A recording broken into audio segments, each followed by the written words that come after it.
right, Ambitions fans. I know I'm a couple days late, but we are talking episode 6, What Are Friends For? And I'm a bit shocked myself because at this moment it's Friday morning. It's around 12:30 a.m. where I'm at in Virginia right now, and it seemed like this episode just came and went. What I mean by that is that on Tuesday I didn't really see any, little episode previews for the episode at 10 o'clock. Not only that, I didn't see the own YouTube channel upload the episode clips or the preview for next week's episode. So I'm a bit shocked by that. I've had several people asking me about it. It's like, hey man, do you know what's going on? It seemed like Ambitions didn't even come on Tuesday night, but it did. And I actually rewatched the episode just now. I gotta say, I have a lot of notes, and I'm kind of in a interesting position here now. Last week, I gave the episode a 9 out of 10. I thoroughly enjoyed the episode. Then I looked up the ratings. It only had like 0.5, not even barely 500,000 live viewers. But then this episode had 0.7 million, well, excuse me, not even a million, but 0.7 live viewers. And honestly, I don't think this episode was as good as last week's. That's just my opinion. But let's go ahead and review the episode. Then I'll kind of dive into my score later on. Because honestly, it feels like this episode could definitely be split up into two parts. Like the first 19 to 20 minutes is pretty much the setup. And then the second half is all devoted to I believe it's called the Power Woman Summit. Yeah, so that's pretty much how we can divide it up. Basically, the first part, Damien tries to reassure Amara that he means her no harm by being in the same building. Is like, hey, we're both working for the U.S. Attorney General's office. We can at least be colleagues at some point. That's as far as I want our quote-unquote relationship to go.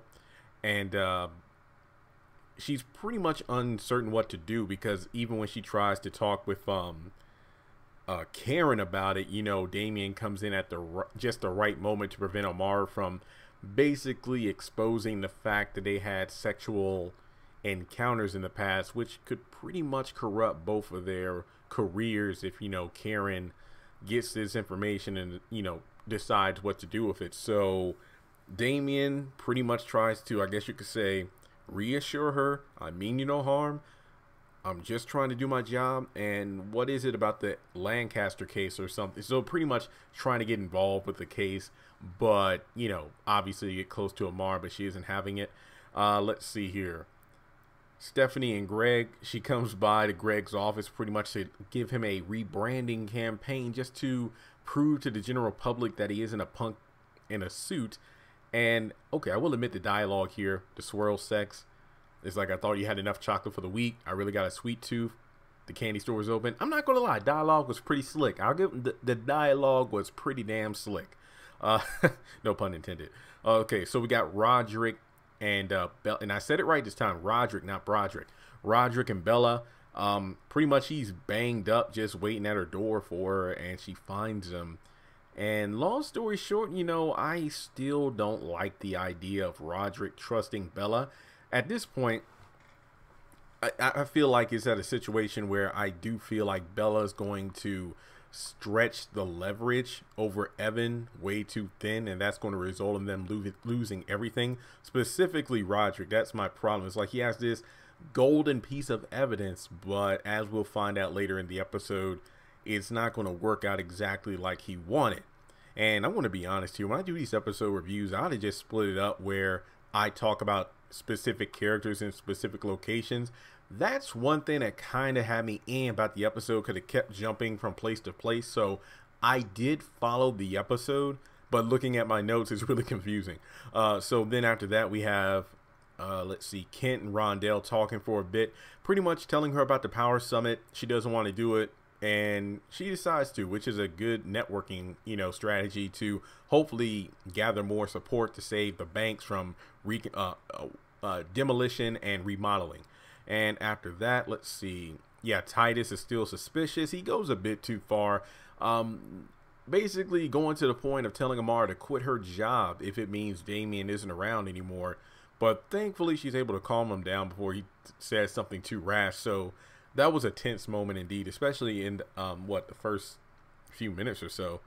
Let's see. Evan is talking with Roderick's boss over the phone, pretty much, following up on, hey, Roderick is like, he just went off on television making me look bad. I ain't for that. It's like we've had connections for a long time referring to Roderick's boss, and that's handled later in the episode.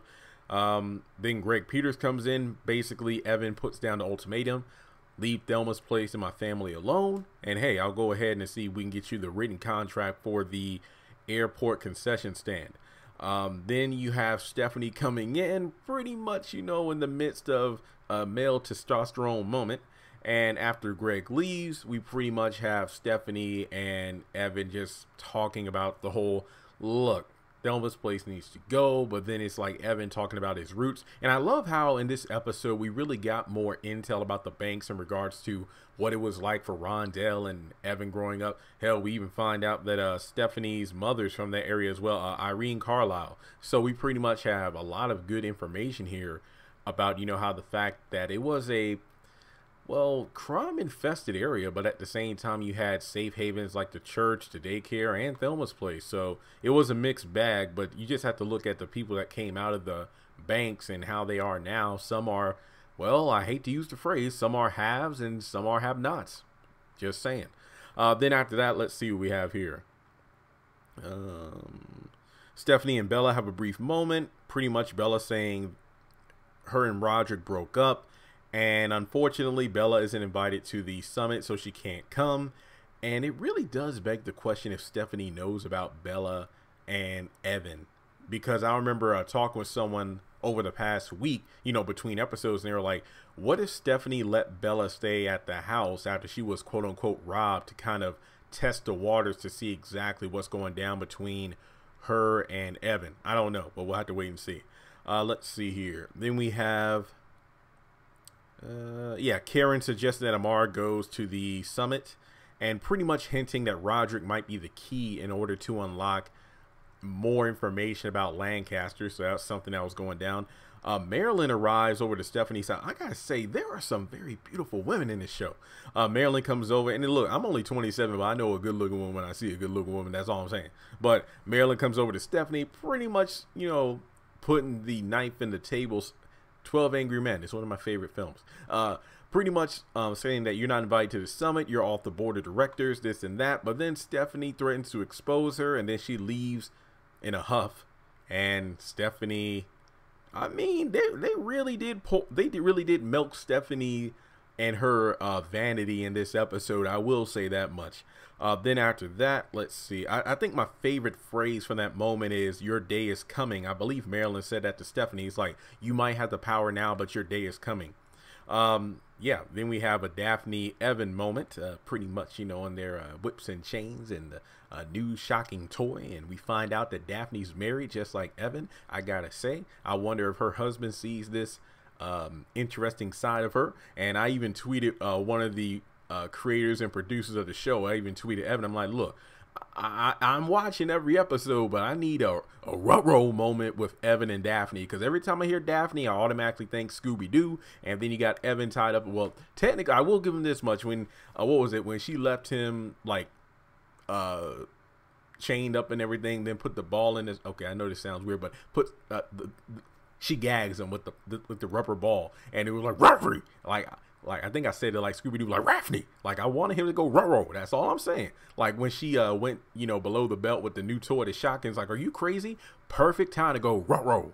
Ruh-roh? Like, Raffney? Don't get shotgun. See, I'm just saying. I want the ruh-roh in there somewhere. If any of the creators are watching, Evan, if you're watching, the actress that portrays Daphne, if you're watching, if you put a ruh-roh moment in a Daphne scene, I will automatically get that episode 10 out of 10. Hashtag bring back ruh-roh. That's all I'm saying. But in any case, now we get to the back half of the episode, which is strictly the powers. I should have wrote down what the sign said. I know it said Power Women's Summit. Let's just call it the Women's Summit, okay? Of powerful women. I was waiting for a cat fight to go down at any moment, and I was kind of disappointed that we only got the one, bitch slap from Stephanie to Lori. Now, I mean, there was tension all over the room. It's just like, I think, who was it? Did Amara say this to Titus at the end of the episode, that I bet Stephanie went around and insulted every woman in that room at least one time.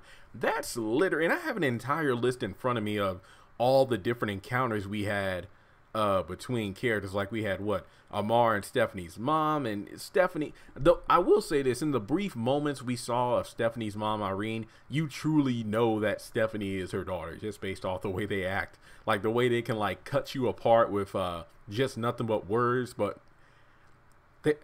Irene reminds me of that one of the church elders, like the the church mother.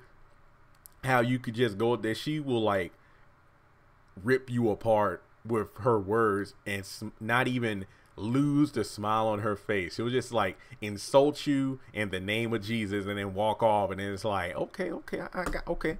So in anyway, Amara tries to make, hey, how's it going? And it's like, oh yeah, that's right. I'll never forget how you stole my Stephanie's Titus away.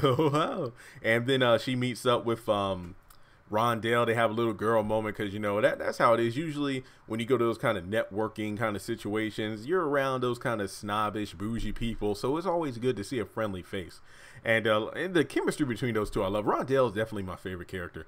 Then we got Stephanie and guys, this part of the review is kind of all over the place because, like I said, I literally have a bullet point list of all the different encounters between people, because this part of the episode was definitely all about the girls. So we have Stephanie and Juniper, and it's like what's that meme? I remember it's like these cartoon rivalries are on point. It's like when two characters see each other and they don't even have to say anything, it's already on, like Kim Possible, Shigo, Tom and Jerry, the Road Runner and Wile E. Coyote, and there was like a collage of different cartoon fights going on where every time these particular characters see each other, it's on. And it's like the claws, everybody needed to be declawed in this room because the hits just kept coming. So Stephanie and Juniper go at it, then Lori and Carly kind of like sneak off. Then we have Amara, Rondell, and Marilyn going at it against Stephanie. What was it? PhD and bitcholity. That was one of my favorite lines of the episode. Marilyn was trying to not laugh because that was one of the best lines in the episode. I was like dying over here. Then we have Bella leaving voicemails to some of the coordinators of the summit because some of the people there are wearing her outfits. Just want to know if she can get the Instagram information to tag in. So it's a marketing thing, so it works. Then we have Roderick, pretty much showing the video to Bella, and then he finds out he lost his job. So that goes back to the call that Evan had with Roderick's boss earlier at the about the television station. So now Roderick has this information, but Bella's warning him that, hey, he's a powerful man, you might not want to do this, even though he wants to have this televised. And I love the part, it's like, man, what if I just post this to YouTube? And as a YouTuber myself, I'm like, hey, I think wink and a nod moment there. But in any case, yeah, let me just skip to that part. So basically, later on in the episode, Bella gets Evan to come over, pretty much planning to expose him $750,000 and the airport concessions. But then Evan threatens her, is like, look, you know how this blackmail thing works. It's like, basically Bella is poking the bear. And here's my thing. I think that Roderick probably had more, I don't even know how to put this, more reasonable demands. But at this point, Evan is in no way, shape, or form going to give away that concession stand to Bella. So I feel like Roderick should, well, she did say to have backup drives and everything, but I think that Roderick is being a bit too trusting of Bella at this point. That's just my opinion. I feel like she's going to muck it up for him, That's all I'm saying with that. And like I said, I kind of skipped to the, end of the episode. But back to the summit.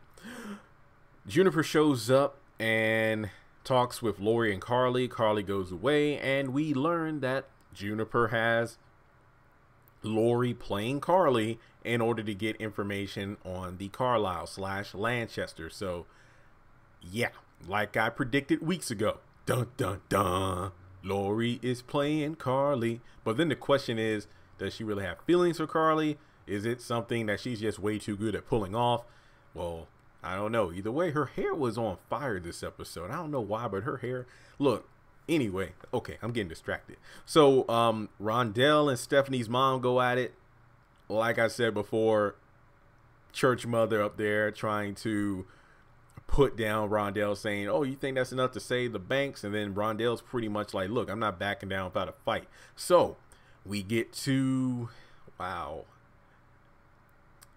Marilyn, actually Stephanie catching Daphne, and she truly had a rut-roll moment because she was trying to avoid Stephanie all night, which leads to an interesting bit of dialogue saying that, I know you've been avoiding me, you know, in regards to my husband, the concession stand.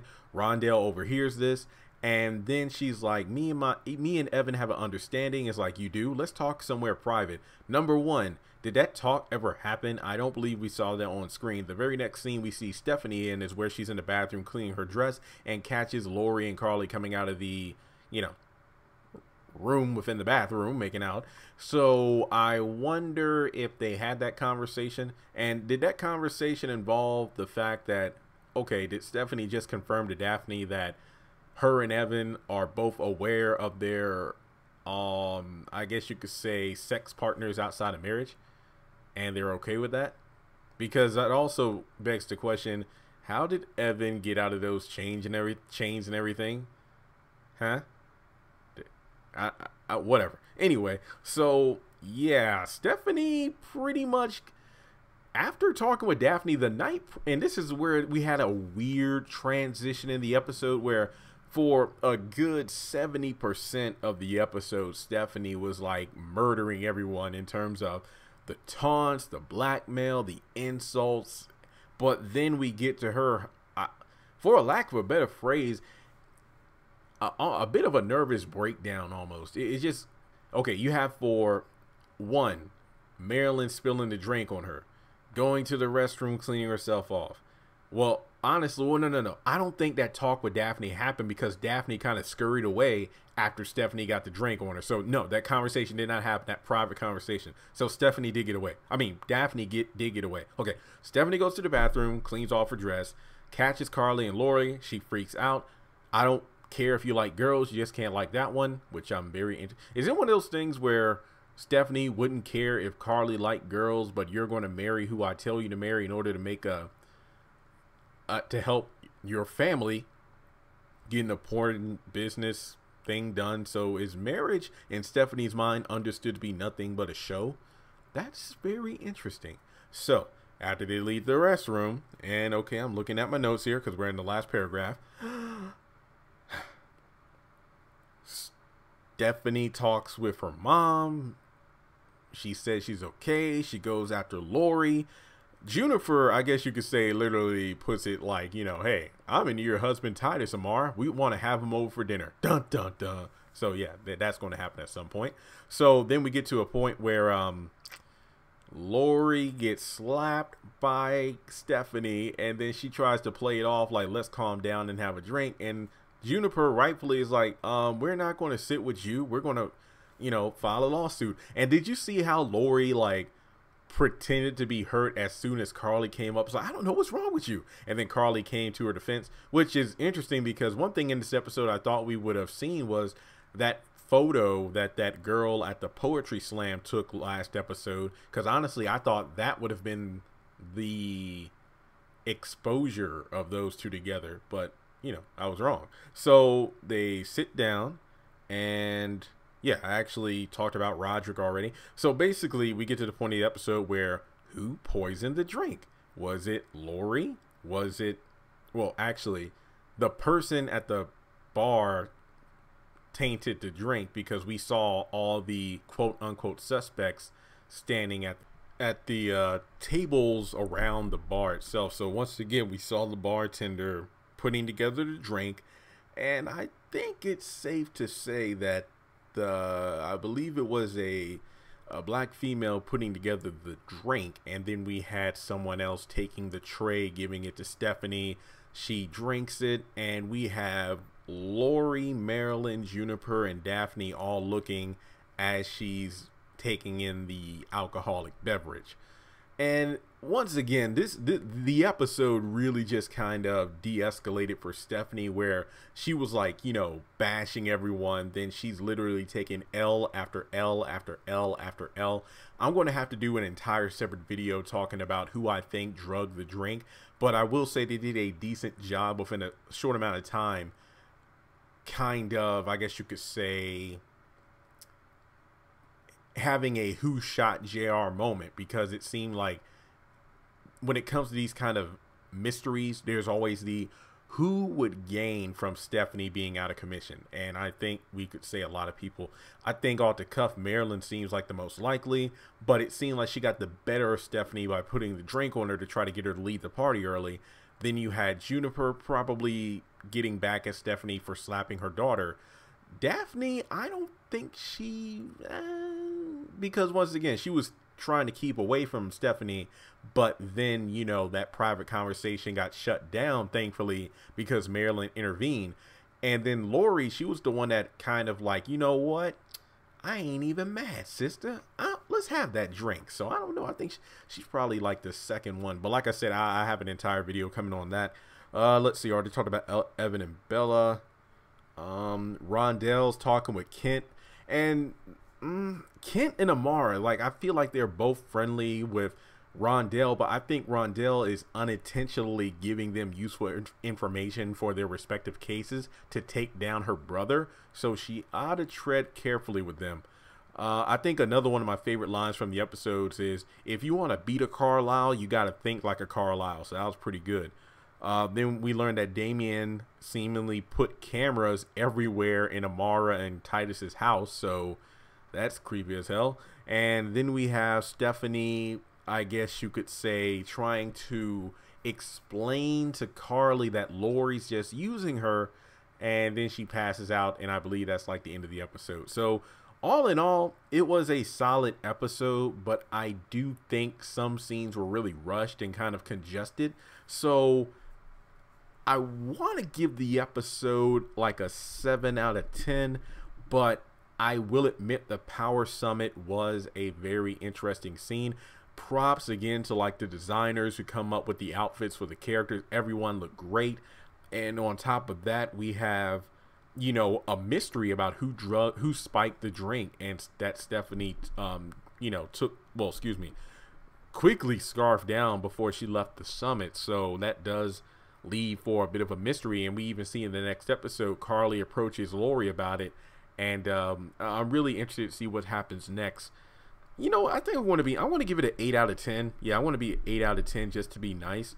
But I do feel like this episode was lacking in some areas, but I do think it was good overall. Definitely preferred episode 5 over episode 6, but my gosh, definitely, once again, beautiful women, just everyone. Amara, Juniper, Marilyn, freaking, you know, Lori and Carly, obviously. Rondell just reminds me of like my sister or cousin, or kind of like, you know, auntie figure, if you will. So she's definitely great. I did love the, I guess you could say, eyeballing the room that Carly and Lori were doing. It's like, how about that curvy chocolate woman right there? That's my aunt. Oh, okay. So with that being said, those are my thoughts on Ambitions episode 6. Let me know what you thought in the comment section below. And once again, guys, if you're suspect about whether or not to watch the show, I definitely recommend it. I think, look, it isn't the haves and the have-nots, I know, but we have to accept the fact that the show won't be on until 2020, guys. So there has to be something, okay? I know a lot of people are saying they're bored on Tuesdays.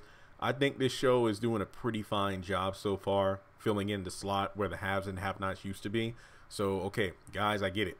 No matter how upset we are, it isn't going to change the fact the show's gone for months, so we need something to kill the time. So give Ambitions a once over. Let me know what you think. Subscribe to the channel. And like I said earlier in the video, if anybody's from the show watching, bring Rutro. I can't even do it. I did it too many times. Bring Rutro into the show, at least for one scene. That's all I'm saying. Congratulations on making it to the end of this video. If you like what you just saw, make sure to hit the thumbs up button, or if you have anything you would like to add to the video, make sure to leave your thoughts in the comment section below. If you want to keep up with me on social media, go to the description box. All of my links for social media are right there. Also, if you feel like you would like to donate to the channel, make sure to click on the link to PayPal. Any amount helps. $1, $5, $20. As a full-time YouTuber, any support from my fans really does mean a lot to me.